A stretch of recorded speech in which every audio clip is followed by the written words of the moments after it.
Thank you, Commissioner. Good morning, everyone. Before I provide you with an overview of this investigation, I would like to echo the sentiments of the Commissioner by thanking all those individuals and entities who participated and really put their hearts into this investigation. On February 26, 1957, at 10:40 a.m., the remains of a white male estimated to be 4 to 6 years of age were located in a wooded area with dense underbrush along Susquehanna Road between Varee and Pine Roads in the city and county of Philadelphia. The child had been severely beaten. He was unclothed, had been wrapped in a multicolored blanket, and placed inside of a cardboard box. The child had brown hair that was crudely cut close to the scalp and blue eyes. Multiple bruises were visible on the child's body. An autopsy revealed that the child has sustained multiple abrasions, contusions, a subdural hemorrhage, and pleural effusions. The autopsy confirmed that the child was between 4 and 6 years of age. The child was subsequently buried in plot number 191 at a potter's field located at 12898 Dunks Ferry Road in the city of Philadelphia. The investigation was originally assigned to Detectives Powell and Repsch in 1957 and reassigned to Detective Carruthers in May of 1960. Hundreds of tips and leads were received both locally and nationally from around the country. These tips were diligently followed up on by investigators. None, however, would lead them to the positive identification of the child. On October 30th, 1998, a court order was obtained to have the child's remains exhumed. A post-mortem examination was performed, and the child was subsequently reinterred at Ivy Hill Cemetery, located in the Cedar Brook section of Philadelphia. Portions of the remains were retained for future testing. DNA testing was performed at that time, but yielded no new leads in the investigation. For over 6 decades, the case was continuously investigated by members of the Homicide Unit who worked in concert with the Medical Examiner's Office, the Forensic Science Bureau, the VDOC Society, the National Center for Missing and Exploited Children, and many other local, state, and federal agencies. This investigation had come to be referred to as the boy in the box, and the child who is the subject of this investigation was referred to as America's unknown child.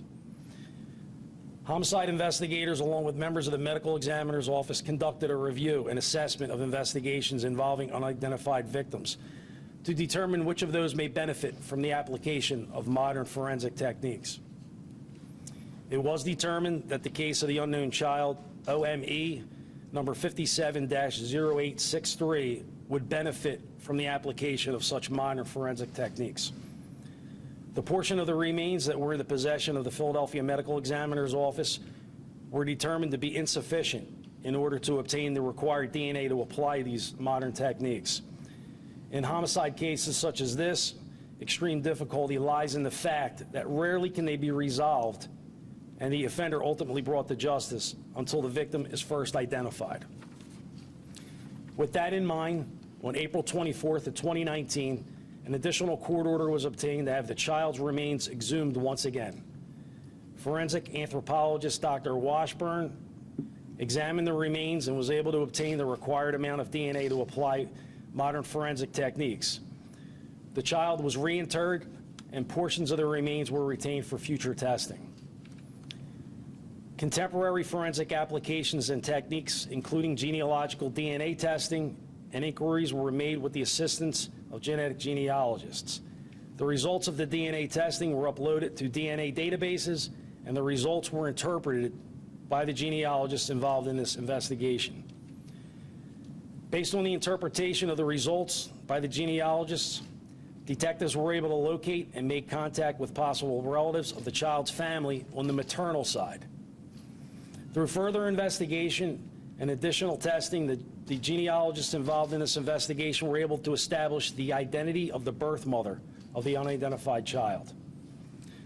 A court order signed by a Court of Common Pleas judge to obtain the birth records, death records, and adoption records for all children born to the established birth mother between the years 1944 to 1956 from the Pennsylvania Department of Health, Bureau of Health Statistics and Registries, Division of Vital Records. There were 3 responsive results based on this order. 2 of the results were birth certificates for children born to the established birth mother during that time frame who were previously known to investigators, one of whom provided DNA and was matched previously by the genealogist. The 3rd result was a birth certificate for a male child born to the established birth mother in 1953, which could be consistent with the approximated age of the unidentified child. The birth father was listed on the birth certificate for the male child born in 1953. Based on research by detectives and the genealogists, a male was discovered who could possibly be the birth father of the unidentified child.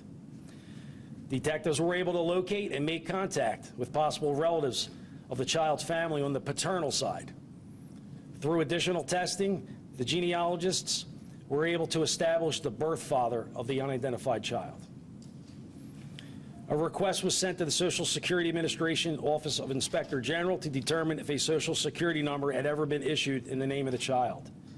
The response from the Social Security Administration was that there had not been. Homicide investigators, Detective Bob Hesser and Detective Greg Santamala, as well as Forensics Laboratory Manager Ryan Gallagher, met with Dr. Albert Chu of the Medical Examiner's Office. Dr. Chu was apprised of the aforementioned facts. Dr. Chu also consulted with the genetic genealogists involved in this investigation.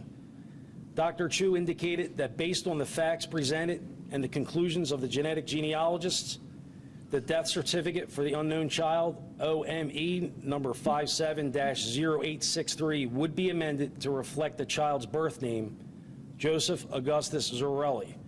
Joseph's date of birth is January 13th, 1953. Before I turn things over to our Chief Medical Examiner for the City of Philadelphia, Dr. Constance D'Angelo, I would like to address 3 questions which I believe most of you would like an answer to. The first is going to be, who are the child's parents and what are their names? At this point in time, we are not going to be releasing that information. Joseph has a number of siblings on both the mother and father's side who are living, and it is out of respect for them that their parents' information remain confidential. The second question is obviously going to be, do we know who was responsible for Joseph's death? The answer at this time is unfortunately no.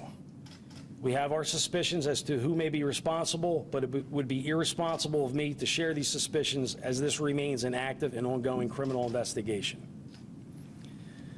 The third question, I believe, is going to be, are you currently working on any additional unidentified persons cases? The answer to that question is going to be yes, we absolutely are. There is an ongoing effort to apply the technology and techniques used in this investigation to other unknown human remains cases. These investigations involve victims of homicide, cases deemed to be suspicious in nature, as well as accidental or from natural causes. A team of investigators from the Homicide Unit's Cold Case Squad, our Special Victims Unit, Long-Term Missing Persons Squad, Forensic Science Bureau, the Office of the Medical Examiner, and the District Attorney's Office meet on a weekly basis to review and identify cases that would benefit from the application of these techniques to further their respective investigations. There are currently more than a dozen cases in progress right now, and as leads are developed, they are pursued by investigators and worked on by other members from the group. I'll now turn things over to Dr. D'Angelo.